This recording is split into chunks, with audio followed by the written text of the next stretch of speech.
Tim was one of those individuals who was seemingly born to be great at his profession. In this case, was actually an architect. As wonderful as Tim's talents were, they were just as unlikely. So you see, Tim was raised in a rural area of his country where education was not a priority. Neither his parents nor siblings or anyone in his extended family network had ever attended the university. But when they saw Tim's talents, they came together as a family to provide financial means to achieve this higher level of education. So Tim went out and he was recruited and enrolled in a university.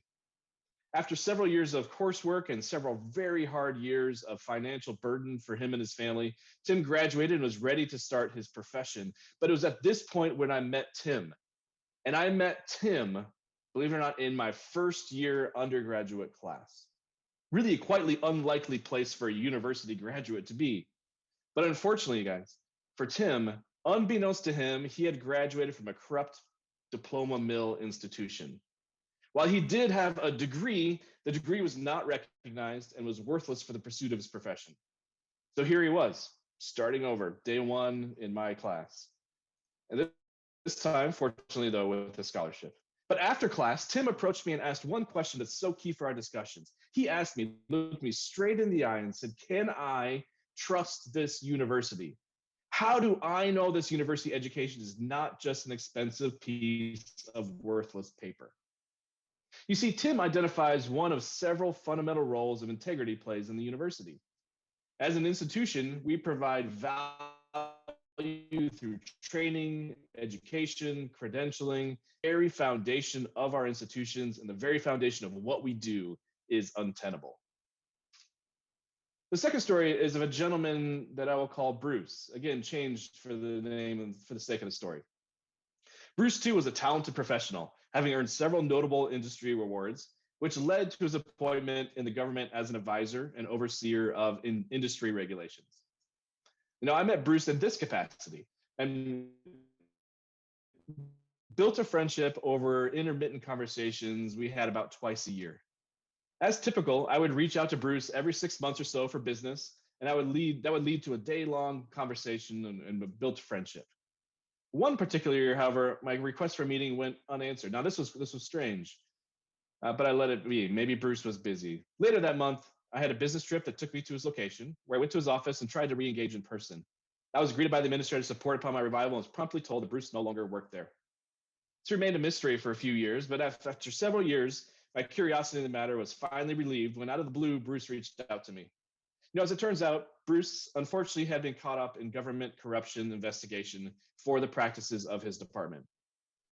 But it's what Bruce said during this conversation that is so key again for us today. In describing his situation, he said, I honestly didn't think what I was doing was ill-suited. I was very successful at the university and in my business, and I just ran my government offices the same way. You see, I learned in the university there are ways to get things done favorably, rules outside of the rules. And I practiced this really well, which led to my success at the university. I don't see why I was okay then, but not when I carried out my government role the same way. You know, Bruce's story reminds us that the university trains the next generation of cultural and governmental leaders. And if we as university leaders do not promote a culture of integrity, we are enculturating our society's leaders into corruption. The university is one of the gateways, I believe, one of the gateway institutions of anti-corruption and integrity for our society. So with those stories as important reminders for the strategic nature of this discussion, let me provide a framework here for us for our discussion. And again, about 5 minutes, we'll open up and we'll have a wonderful conversation here. So I'd like to prompt our thinking about best practices in two fundamental approaches to promoting integrity and preventing corruption. One, structural strategies of assurance of integrity, and two, promoting integrity in practice. Further, I would like to propose that in each of these strategies, we view each of these strategies from two lenses. One, internal, in other words, approaches that can be implemented by and within the university, and number two, external, or approaches that can be developed and implemented by external institutions such as government, accreditation agencies, or professional organizations. So let's look at this frame in a little further detail. And once we unpack this and complete this, we'll open the discussion to sharing best practices and experiences from our own context. So as I go through this, I would love for you guys to begin to think about where has this failed in your context, or where has this been implemented well in your context that we could share with our global brothers and sisters. So as you see on the screen, let's see here. As you see on the screen, we've got a series of a framework for structural integrity, or particular organization or structural pieces we can place to ensure integrity. On the left, we've got internal, and on the right, internal. These can relate between government, accreditation agencies, professional organizations, and an internal university leadership, faculty, staff, and students. Now, within this, there are structural ways that we can ensure quality control. But what we're teaching, what we're saying we're teaching is actually being taught and is what is appropriate credentialing. There are modes and mechanisms for assessment to see how that's working. How do we hold accountable through structures of integrity? What are layers and structural mechanisms to ensure transparency or to ensure conflicts of interest? And to unpack that a little bit more, within quality control, we can understand this as accreditation reviews or published enrollment criteria from the mission side, established published ratios, right? This transparency that's there, curriculum and syllabi review or consumer protection legislation from the governmental level, exam security from the faculty level, right? And within assessment, we can begin to think about, okay, I don't think we will actually be leaving in 10 minutes, but we'll see. Be thinking about established outcomes, review progress as a group or student evaluations, transparency you see there, as well as accountability. Just in case they are going to pull us out in 30 seconds instead of 20 minutes from now, let me move ahead to this. Promoting integrity within practice. Again, how do we begin to look at this from the government's level within the university, or the recruitment within the university, teaching within the university, or research and scholarship within the university? Welcome back, everybody. I'm glad that we do actually have our full half hour here, another 20 minutes, because this is the best part of being together, being able to talk with each other and be able to share some best practices that exist within that.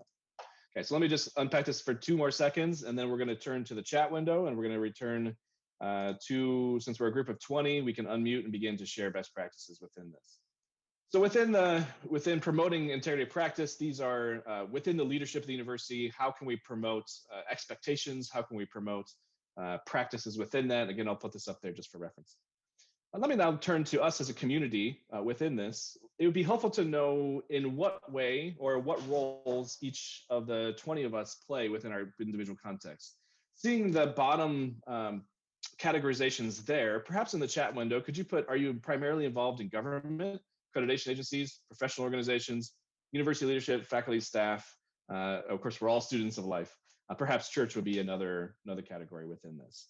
It'd be helpful to see what the makeup of our group is. So feel free, please put that in the chat box here now.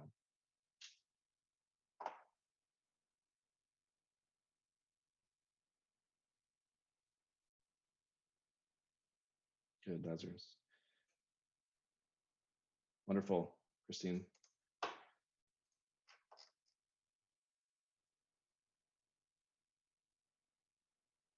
Good.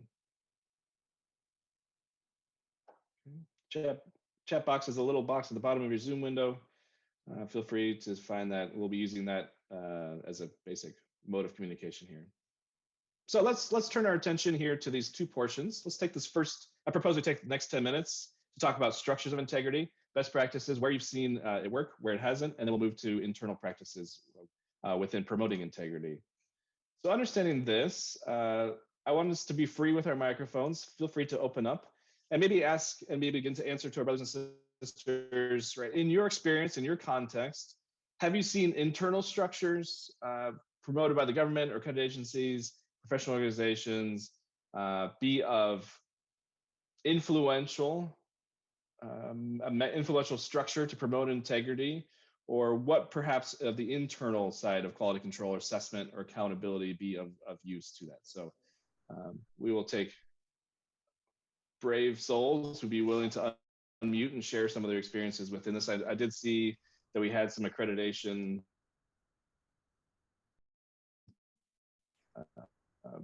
and others.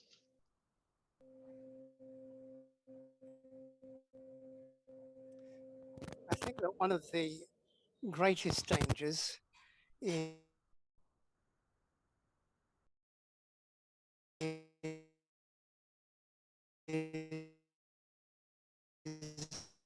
the qualification, putting in all sorts of structures.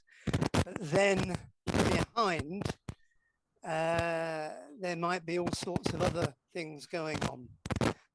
And so it needs to be the work of a team rather than of an individual. And you have to have the leaders to be prepared to back up whatever structures are put in place. Otherwise, it can be a very frustrating endeavor.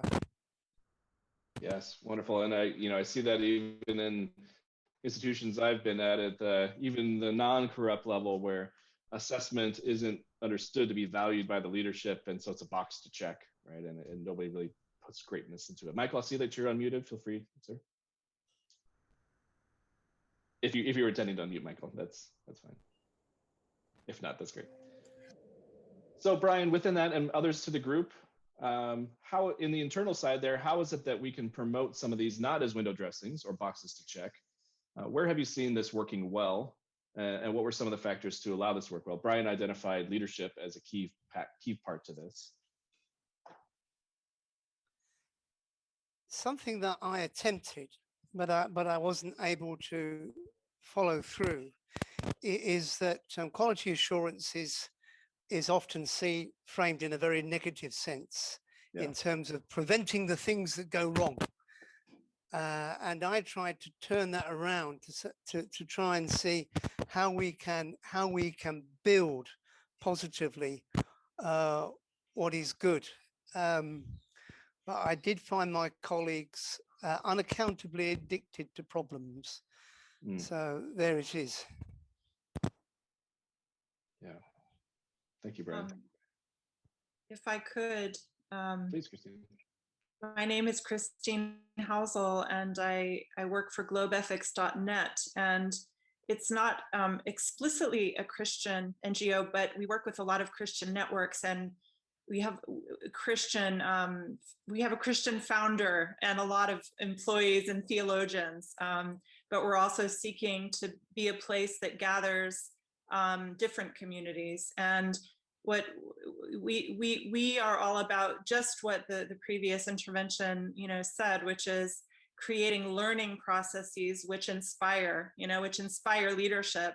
And we're finding that it is attracting people. And then we have both courses and learning processes and tools, which we're actually developing and pilot testing right now, an ethics excellence measurement tool that we've actually we're in the midst of pilot testing with Ghanaian universities right this minute, actually.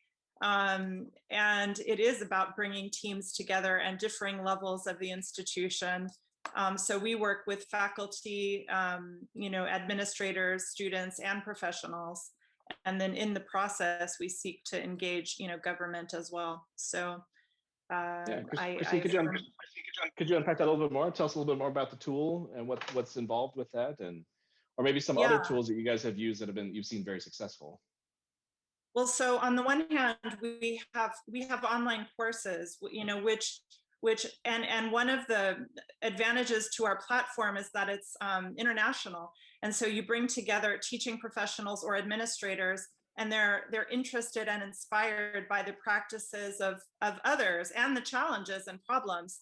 But there's it grows the motivation. But then there's a certification that comes from taking the course, and then in addition, we're developing a tool called EMET, which is about ethics excellence measurement, and it's a self-assessment tool where trained assessors work in teams to go into their university and look at the different levels that have been mentioned, and do a self-assessment, and then come forward with recommendations and engage a process. And so it's not just a one-off type thing. It's really constructed as a learning process to motivate people to come together, to work together, to, you know, to raise the standards and to inspire people to do it. And our ultimate goal is embedding ethics in education. So that means actually equipping in the end, you know, not only getting all the parameters right, but equipping the faculty to bring in the ethics dimensions of their fields, you know, for the students who will be leaders, but, you know, also to look at the structure of the university itself. Wonderful.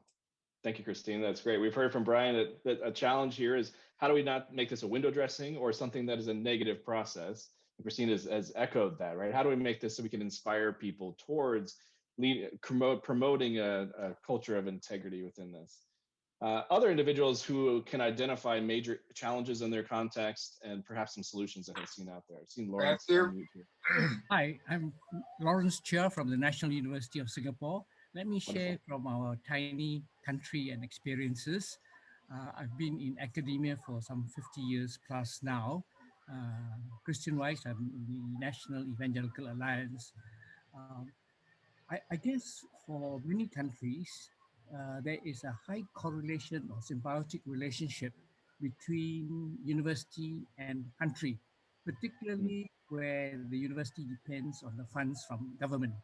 And I think in Singapore, we are fortunate in that the government itself has placed a high premium on integrity and international reputation.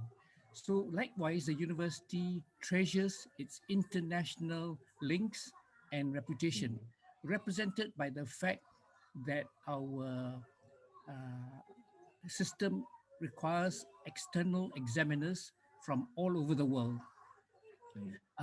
And so we also have academic visitors, visiting professors and lecturers and scholars, so that this means we are thoroughly exposed to the international community, and that would give us a sense of accountability, the need for transparency, as well as for standards. So this is something which we find helpful. Secondly, because government gives us the money, I think the situation whereby some universities, depending upon student fees, may be tempted regarding entrance qualifications and admission criteria in order to get the money. So in our case, because government funds entirely the cost of university, the standards of acceptance, the standards of passing is something the university has full control of. So I think that helps a lot, the interaction. Furthermore, we also encourage our staff to go overseas for sabbaticals. So the staff are exposed to opportunities to see what other universities are like and learn the best practices. So I think that is the Singapore situation for which we are very thankful. Of course, the problems in the university life are, I think, self-interest and pride, which probably is which are huge for most academics are guilty of. And the question of balancing your own research interests, the so-called publish or perish attitude, with the balance and need to really help students. So I feel that as an academic, and particularly a Christian academic, we should prioritize rightly that the students are very important and not at the expense of our research and so on. Yeah, thank you, Lawrence. All wise words. Appreciate you sharing your context from Singapore there. Let's go ahead and turn to Mark Wagner. Okay. Yeah, Mike. I'll go Mark and then Michael and then Nick. Actually, my name is Bill Wagner. That was my son, and I can't change the name.